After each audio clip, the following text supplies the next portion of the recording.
今うちのレストランで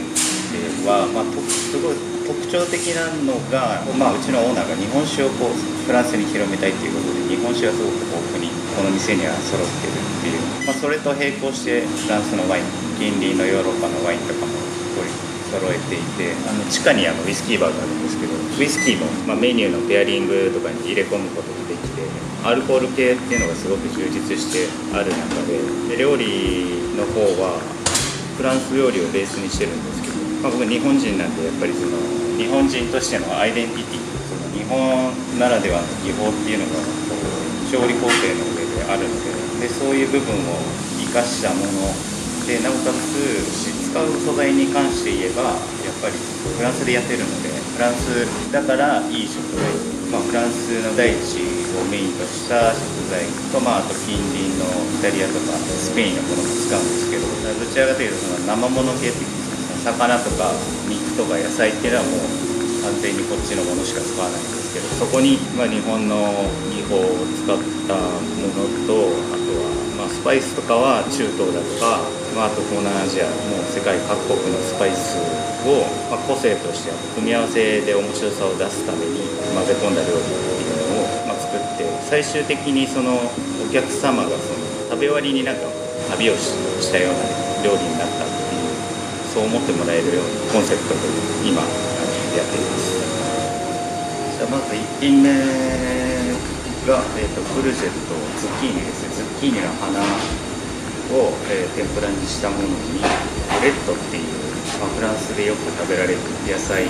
があるんですけど、それをエチュベリして、ソースはウールブランっていうフランスのクラシックなソースがあるんですけど、そのソースを使って、で中に香草の香りと、あと、マスの卵ですね。マスの卵を一緒に入れて、あとはその季節の花を飾って仕上げたんです。このミルに使った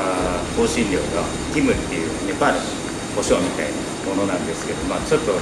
柑橘系の香りを入れたかったので、ティムっていうネパールの胡椒とベイ・アンダリマンっていうインドネシア、こちらもグレープフルーツの香りとかすごいする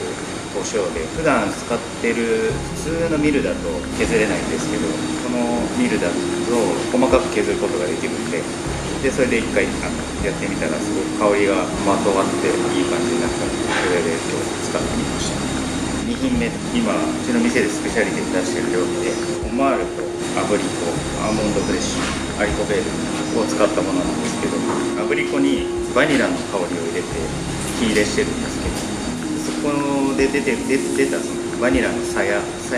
乾燥させて、その乾燥させた鞘と温カマモっていうすごくバニラの香りと近い豆があるんですけど、その香りを合わせてミルで削って、オマールとそのバニラっていうのはすごい酸味系のアブリコとかっていうのは相性がすごくいいんで、そこのバランスと香りを楽しみの一皿としてこれを考えました。で3品目、これちょっとこのミルだからできるかなと思ってやってみたんですけど、その野菜と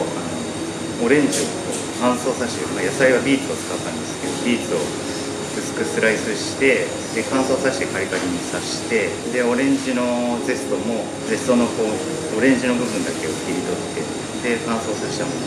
で、そこにコリアンダーを混ぜて一緒に回したら面白いんじゃないかなと。で回す前に手で一回くしゃくしゃって崩してもらって、それを一緒に入れてミルで出す。やっぱりオレンジとビーツの香りもあって、コリアンダーの香りも皿の上に乗っかってくる。技法としてはすごいこういうことができるから面白いなと思った一皿なんですけど、合わせるメインの食材がビルゴー産のカモですね。ビルゴー産のカモに、ちょっと今シーズン始まり、ジロールとちっちゃい人参と、あと、ビーツですね。ビーツのピューレと。で、ソースの方で、オレンジと、こちらの方にもオレンジとコリアンダーと、あと蜂蜜なんですけど、が入ったソース。このパウダーと、このソースと、この皿の上に乗ってるものが、同じ味で統一されたサラダっていうイメージで作りました。